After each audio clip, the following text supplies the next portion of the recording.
आज है 19 जनवरी।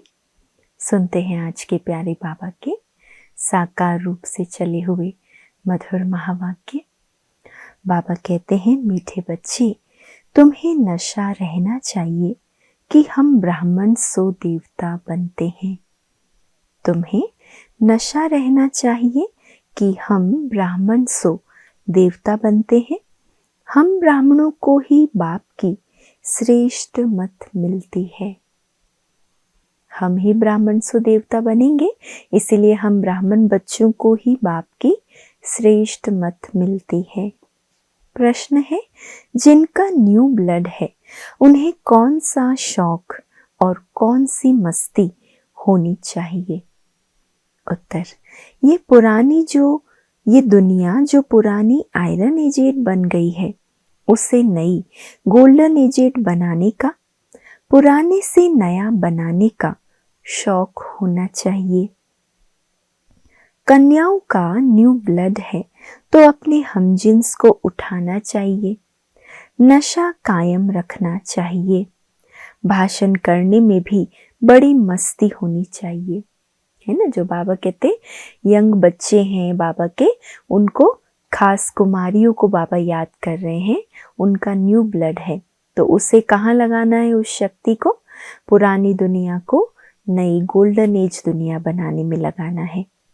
नशा कायम रखना चाहिए, अपने हमजिन्स को उठाना है और भाषण करने में भी बड़ी मस्ती होनी चाहिए। गीत है रात के राही, थक मत जाना। ओम शांति। बच्चों ने इस गीत का अर्थ तो समझा। अभी भक्ति मार्ग की घोर अंधियारी रात तो पूरी हो रही है। बच्चे समझते हैं हमारे ऊपर अब ताज आने का है। यहाँ बैठे हैं, एम ऑब्जेक्ट है मनुष्य से देवता बनने की। जैसे सन्यासी समझाते हैं, तुम अपने को भैंस समझो तो वह रूप हो जाएंगे। वो है भक्ति मार्ग के दृष्टांत। जैसे ये भी दृष्टांत है कि राम ने बंदरों की सेना ली। तुम यहाँ बैठे हो, जानते हो हम सो देवी देवता डबल सिरताज बनेंगे। जैसे स्कूल में पढ़ते हैं तो कहते हैं मैं ये पढ़कर डॉक्टर बन जाऊंगा, इंजीनियर बन जाऊंगा। तुम समझते हो इस पढ़ाई से हम सो देवी देवता बन रहे हैं। ये शरीर छोड़ेंगे और हमारे सिर पर ताज होगा। हमें भी अपने भविष्य की स्मृति है ना कि ये पुरानी खाल छोड़ेंगे और नया जीवन मिलेगा, नया दुनिया में ताज होगा सिर पर। ये तो बहुत गंदी छीछी दुनिया है ना।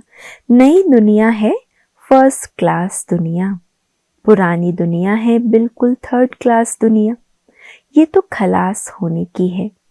नए विश्व का मालिक बनाने वाला जरूर विश्व का रचयिता ही होगा, दूसरा कोई पढ़ा न सके। शिव बाबा ही तुमको पढ़ाकर सिखलाते हैं।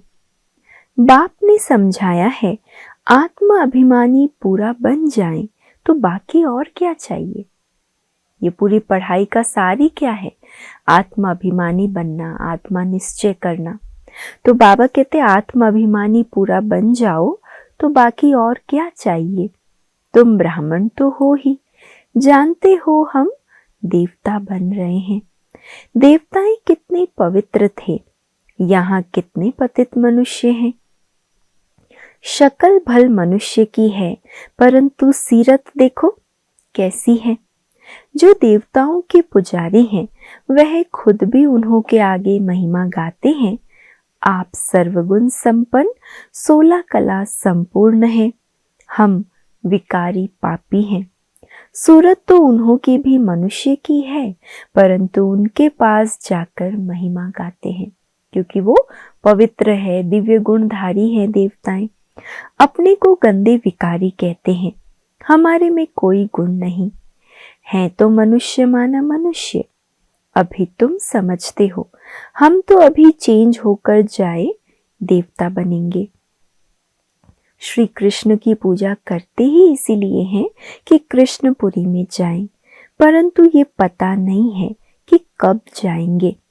भक्ति करते रहते हैं कि भगवान आकर भक्ति का फल देंगे।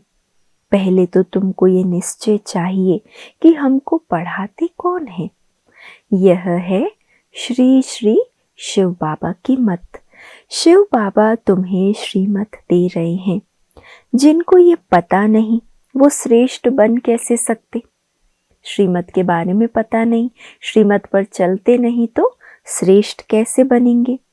इतने सब ब्राह्मण श्री श्री शिव बाबा की मत पर चलते हैं। परमात्मा की मत ही श्रेष्ठ बनाती है। जिसकी तकदीर में होगा उनकी बुद्धि में बैठेगा, नहीं तो कुछ भी समझेंगे नहीं। जब समझेंगे तब खुश होकर मदद करने लग पड़ेंगे। कई तो जानते नहीं हैं, उनको क्या पता ये कौन है, इसीलिए बाबा कोई से मिलते भी नहीं है। बाबा सिर्फ और सिर्फ अपने बच्चों से मिलता है, बाकी दुनियावी लोगों से नहीं मिलते। वो तो और ही अपनी मत निकालेंगे, है ना। भगवान को भी अपनी मत देने लगेंगे, क्योंकि जानते नहीं है ना कि इस साधारण तन में भगवान बैठा है। श्रीमत को ना जानने के कारण उनको भी अपनी मत देने लग पड़ते हैं। अब बाप आए ही हैं तुम बच्चों को श्रेष्ठ बनाने के लिए। बच्चे जानते हैं 5000 वर्ष पहले मुआफिक बाबा आपसे आकर मिले हैं। जिनको पता नहीं है ऐसे रेस्पॉन्ड दे नहीं सकते। बच्चों को पढ़ाई का बहुत नशा रहना चाहिए। ये बड़ी ऊंची पढ़ाई है, परंतु माया भी बड़ी अगेंस्ट है। तुम जानते हो हम वह पढ़ाई पढ़ते हैं जिससे हमारे सिर पर डबल सिरताज आना है। भविष्य जन्म जन्मांतर डबल सिरताज बनेंगे, तो इसके लिए फिर ऐसा पूरा पुरुषार्थ करना चाहिए ना। इसको कहा जाता है राजयोग। कितना वंडर है। बाबा हमेशा समझाते हैं, लक्ष्मी नारायण के मंदिर में जाओ, पुजारियों को भी तुम समझा सकते हो। पुजारी भी किसको बैठ समझाए कि इन लक्ष्मी नारायण को भी ये पद कैसे मिला, ये विश्व का मालिक कैसे बने। ऐसे ऐसे बैठ सुनाए तो पुजारी का भी मान हो जाए। तुम कह सकते हो हम आपको समझाते हैं इन लक्ष्मी नारायण को ये राज्य कैसे मिला। पुजारी अगर बैठ सुनाए तो उनका कितना मान हो जाए।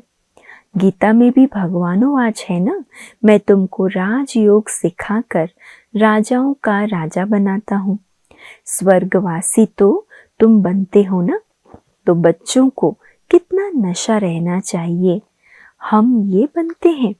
भला अपना चित्र और राजाई का चित्र भी यहाँ साथ में निकालो।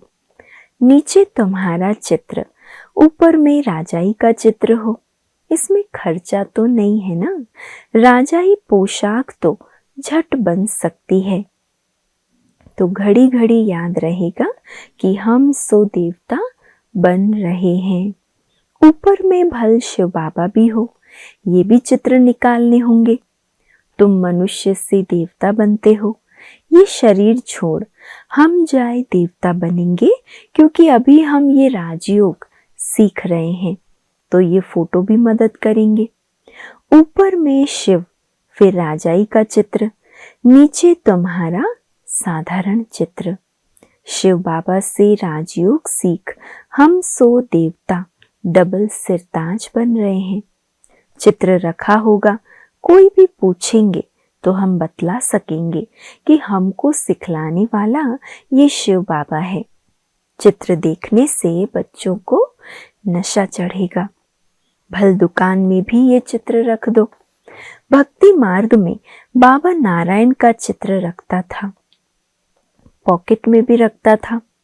तुम भी अपना फोटो रख दो तो याद रहेगा।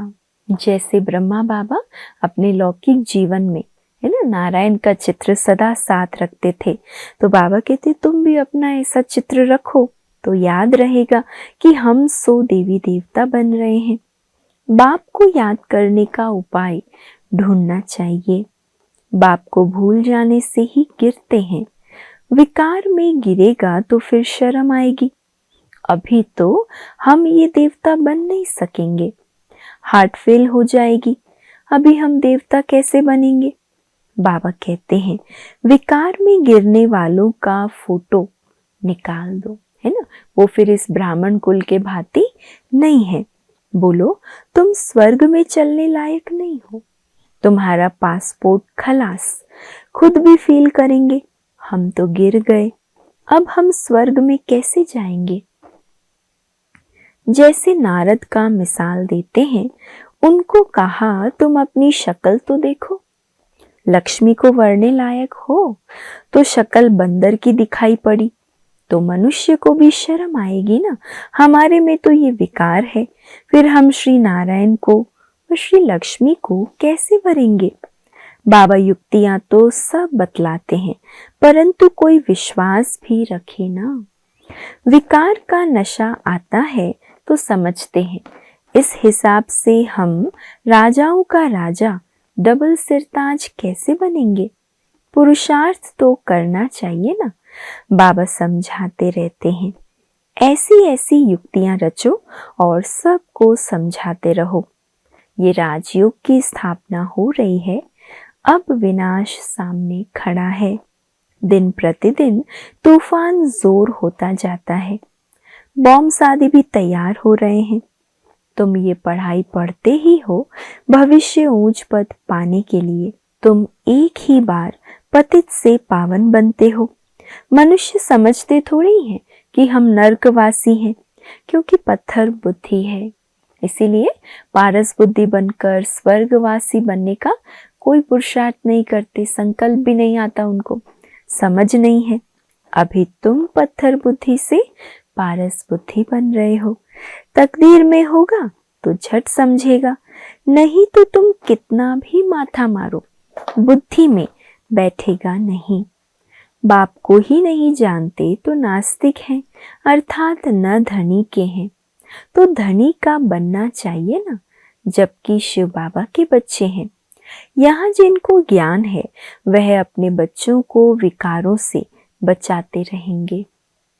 अज्ञानी लोग तो अपने मुआफिक बच्चों को भी फंसाते रहेंगे। तुम जानते हो यहाँ विकार से बचाया जाता है।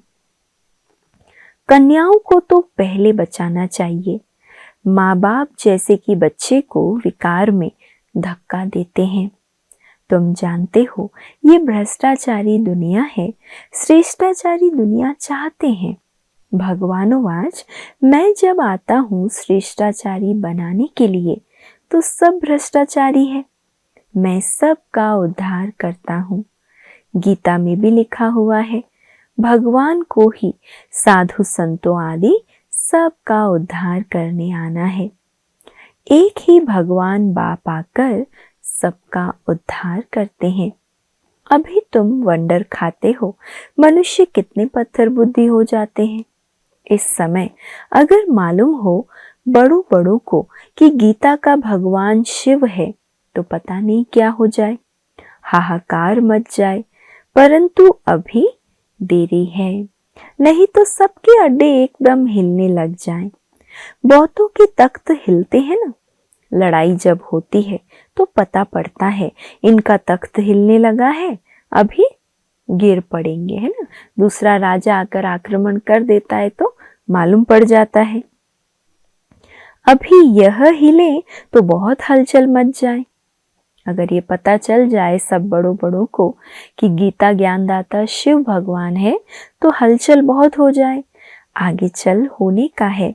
पतित पावन सर्व का सदगति दाता खुद कहते हैं, बरोबर ब्रह्मा तन से स्थापना कर रहे हैं, सर्व की सदगति अर्थात उद्धार कर रहे हैं। भगवान वाच, ये पतित दुनिया है, इन सब का उद्धार मुझे करना है। अभी सब पतित हैं, पतित फिर किसको पावन कैसे बनाएंगे। पहले तो खुद पावन बने, फिर फॉलोअर्स को बनाएं। भाषण करने में बड़ी मस्ती चाहिए। कन्याओं का न्यू ब्लड है, तुम पुराने से नया बना रहे हो। तुम्हारी आत्मा जो पुरानी आयरन एजेड बन गई है, अब नई गोल्डन एजेड बनती है, खाद निकलती जाती है। तो बच्चों को बड़ा शौक चाहिए, नशा कायम रखना चाहिए। क्या शौक सुनाया आज बाबा ने? कन्याओं को खास बाबा ने कहा पुरानी दुनिया को नया बनाने का शौक, गोल्डन एज भारत बनाने का शौक होना चाहिए। अपने हमजिन्स को उठाना चाहिए। गाया भी जाता है गुरु माता, माता गुरु कब होती है सो अभी तुम जानते हो। जगदम्बा ही फिर राज राजेश्वरी बनती है, फिर वहां कोई गुरु रहता ही नहीं। गुरु का सिलसिला अभी चलता है। माताओं पर बाप आकर ज्ञान अमृत का कलश रखते हैं। शुरू से ऐसे होता है। सेंटर्स के लिए भी कहते हैं ब्रह्मा कुमारी चाहिए। बाबा तो कहते हैं आप ही चलाओ, है ना। कन्याओं माताओं की मांगनी ज्यादा होती है ना सेंटर्स पर। बाबा कहता है आप ही चलाओ। हिम्मत नहीं है, बाबा पूछता है हिम्मत नहीं है। कहते हैं नहीं बाबा टीचर चाहिए। ये भी ठीक है, मान देते हैं। आजकल दुनिया में एक दो को मान भी लंगड़ा देते हैं। आज प्राइम मिनिस्टर है, कल उनको उड़ा देते हैं। स्थायी सुख किसी को मिलता नहीं। इस समय तुम बच्चों को स्थायी राज्य भाग्य मिल रहा है। तुमको बाबा कितने प्रकार से समझाते हैं। अपने को सदैव हर्षित रखने के लिए बहुत अच्छी अच्छी युक्तियां बतलाते हैं। शुभ भावना रखनी है ना। ओहो हम ये लक्ष्मी नारायण बनते हैं, फिर अगर किसी की तकदीर में नहीं है तो तदबीर क्या करे। बाबा तदबीर तो बतलाते हैं ना। तदबीर व्यर्थ नहीं जाती, यह तो सदा सफल होती है। जो भी पुरुषार्थ हम करते हैं कभी व्यर्थ नहीं जाता। बाबा कहते सदा सफल होती है। राजधानी स्थापन हो ही जाएगी। विनाश भी महाभारत लड़ाई द्वारा होना ही है। आगे चल तुम जोर भरो तो ये सब आएंगे। अभी नहीं समझेंगे फिर तो उन्हों की राजाई ही उड़ जाए। कितने ढेर गुरु लोग हैं, ऐसा कोई मनुष्य नहीं जो किसी गुरु का फॉलोअर ना हो। यहाँ तुम्हें एक सदगुरु मिला है, सदगति देने वाला। चित्र बड़े अच्छे हैं।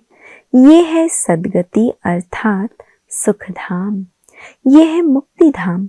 बुद्धि भी कहती है हम सब आत्माएं निर्वाण धाम में रहती हैं। जहां से फिर टॉकी में आते हैं वहां के रहवासी हैं। ये खेल ही भारत पर बना हुआ है। शिव जयंती भी यहाँ मनाते हैं। बाबा कहते हैं मैं आया हूँ, कल्प के बाद फिर आऊंगा। हर 5000 वर्ष बाद बाप के आते ही पैराडाइज बन जाता है। कहते भी हैं क्राइस्ट से इतने वर्ष पहले पैराडाइज था, स्वर्ग था। अभी नहीं है फिर होना है, तो जरूर नरकवासियों का विनाश, स्वर्गवासी की स्थापना चाहिए। सो तुम स्वर्गवासी बन रहे हो, नरकवासी सब विनाश हो जाएंगे। वो तो समझते हैं अर्जुन इतने लाखों वर्ष पड़े हैं।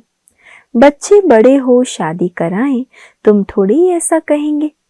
अगर बच्चा राय पर नहीं चलता है तो क्या करें, फिर श्रीमत लेनी पड़े, है ना। अगर बच्चा आपकी बात नहीं मानता है तो फिर निमित्त आत्माओं से श्रीमत लेना है, बाबा से श्रीमत लेना है। स्वर्गवासी नहीं बनते तो क्या करें। बाप कहेंगे अगर आज्ञाकारी नहीं है तो जाने दो। इसमें अभी उसको वो अवस्था भी लाने के लिए पक्की नष्टो मोहा अवस्था चाहिए। इतना बच्चों से मोह छूट जाए, टूट जाए कि हम बोल सके कि अब तुम श्रीमत पर नहीं चलते तो फिर अपने हिसाब से जीवन जियो, है ना। इसमें पक्की नष्टो मोहा अवस्था चाहिए। अच्छा, मीठे मीठे सिकी लधे बच्चों प्रति मात पिता बाप दादा का याद प्यार और गुड मॉर्निंग।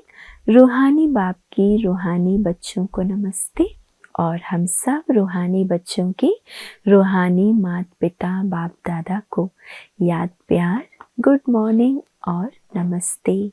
शुक्रिया बाबा, शुक्रिया। धारणा के लिए आज का मुख्य सार है। पहला, श्री श्री शिव बाबा की श्रेष्ठ मत पर चलकर स्वयं को श्रेष्ठ बनाना है। श्रीमत में मनमत मिक्स नहीं करनी है। ईश्वरीय पढ़ाई के नशे में रहना है। दूसरा, अपने हमजिन्स के कल्याण की युक्तियां रचनी है। सबके प्रति शुभ भावना रखते हुए एक दो को सच्चा मान देना है। लंगड़ा मान नहीं, आज मान दिया कल अपमान कर दिया, ऐसा नहीं। वरदान है, निरंतर बाप के साथ की अनुभूति द्वारा हर सेकंड हर संकल्प में सहयोगी बनने वाले सहज योगी भव। निरंतर बाप के साथ की अनुभूति द्वारा हर सेकंड हर संकल्प में सहयोगी बनने वाले सहज योगी भव। जैसे शरीर और आत्मा का जब तक पार्ट है तब तक अलग नहीं हो पाती, साथ है ना सादा, ऐसे बाप की याद बुद्धि से अलग ना हो, सदा बाप का साथ हो। दूसरी कोई भी स्मृति अपनी तरफ आकर्षित ना करे। इसको ही सहज और स्वतः योगी कहा जाता है। सदा एक बाप का साथ हो और दूसरी कोई भी स्मृति अपनी ओर आकर्षित ना करे, इसको ही सहज और स्वतः योगी कहा जाता है। ऐसा योगी हर सेकंड हर संकल्प हर वचन हर कर्म में सहयोगी होता है। सहयोगी अर्थात जिसका एक संकल्प भी सहयोग के बिना ना हो। ऐसे योगी और सहयोगी शक्तिशाली बन जाते हैं। स्लोगन है, समस्या स्वरूप बनने के बजाय समस्या को मिटाने वाले समाधान स्वरूप बनो। समस्या स्वरूप बनने के बजाय समस्या को मिटाने वाले समाधान स्वरूप बनो। आज का व्यक्त इशारा है, अपने स्थूल और सूक्ष्म बंधनों की लिस्ट सामने रखो। लक्ष्य रखो कि मुझे बंधन मुक्त बनना ही है। अब नहीं तो कब नहीं, सदा यही पाठ पक्का करो। अब नहीं तो कब नहीं। स्वतंत्रता ब्राह्मण जन्म का अधिकार है। अपना जन्म सिद्ध अधिकार प्राप्त कर जीवन मुक्त स्थिति का अनुभव करो। जब अपने को गृहस्थी समझते हो तब गृहस्थी का जाल होता है। गृहस्थी बनना माना जाल में फंसना। ट्रस्टी अर्थात मुक्त आत्माएं। तो हम सब कौन है? ब्रह्मा बाप समान ट्रस्टी है। स्वतंत्रता ब्राह्मण आत्माओं का जन्म सिद्ध अधिकार है। आज का स्वमान है, मैं ब्रह्मा बाप समान सर्व बंधनों से मुक्त जीवन मुक्त आत्मा हूँ। सारा दिन योगाभ्यास करेंगे। मैं आत्मा ब्रह्मा बाप समान ट्रस्टी बन अपने स्थूल व सूक्ष्म बंधनों से मुक्त सदा स्वतंत्र जीवन मुक्त स्थिति का अनुभव कर रही हूँ। धारणा करेंगे, ट्रस्टी बन अपने स्थूल सूक्ष्म बंधनों से मुक्त रहने की प्रैक्टिस करना। अच्छा, ओम शांति।